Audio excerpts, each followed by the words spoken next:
And Ibadullah, the Qur'an generally, Allah Azza wa Jal, He has revealed it for the purpose of a tadabbur. كتاب أنزلناه إليك مبارك ليدبروا آياته وليتذكر أولو الألباب. A book that we have revealed to you, O Muhammad, that is blessed. The purpose being to reflect over the ayat of the Qur'an. This is from the greatest ways of benefiting from the Qur'an, is to reflect over the ayat. Reflecting over the ahkam, the rulings of Allah subhanahu wa ta'ala, and how just His rulings are. That He has not burdened us with more than we can bear.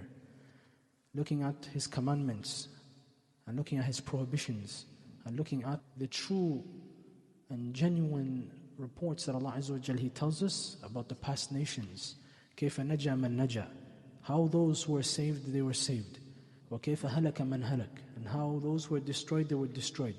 Just reading the Qur'an and reflecting over these meanings is from the ways of benefiting from the Qur'an.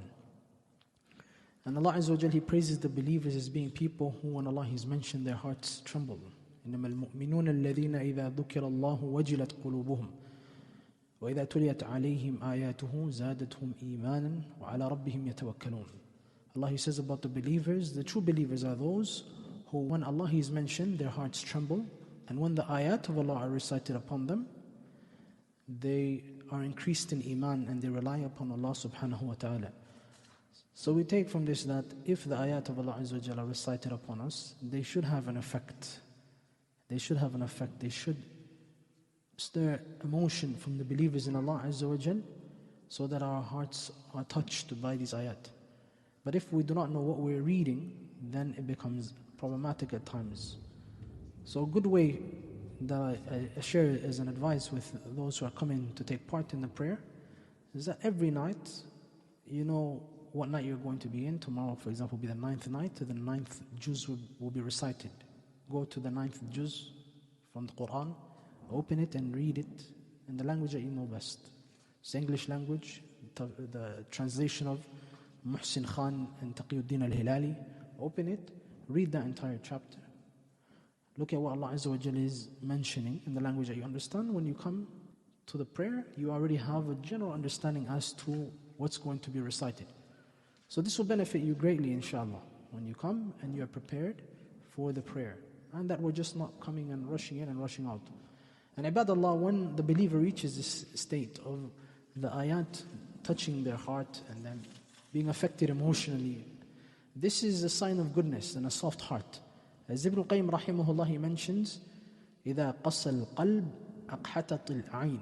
When the heart's hardened, the eyes go dry.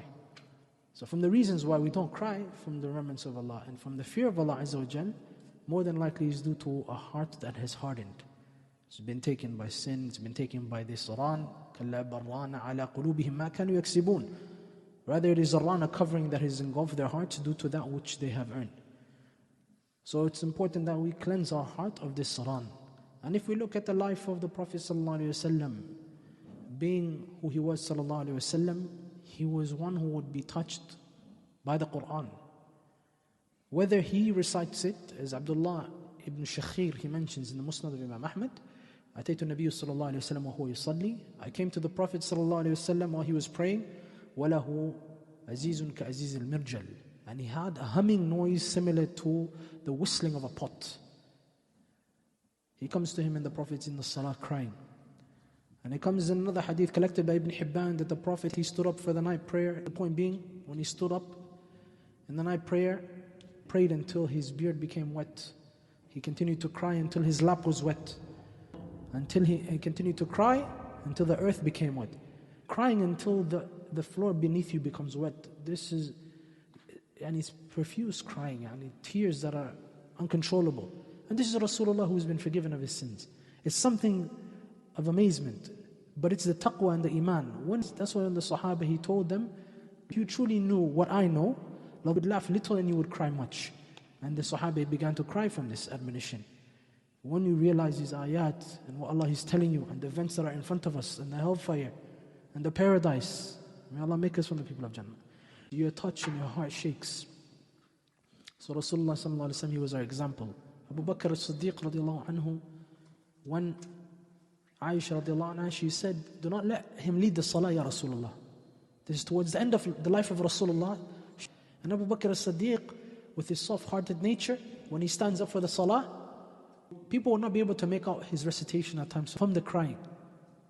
The more the iman is there, the more sincerity is there, the more there is this connection with Allah, that is genuine and truth, you find that the heart is moved more easily.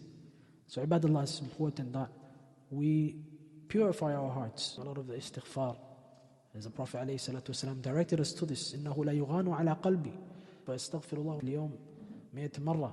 I find as if my heart is being covered, so I say astaghfirullah wa atubu ilayh in the day 100 times. We live in a society that every day you're surrounded by some form of haram and some form of sin that we could be falling into. This is affecting us.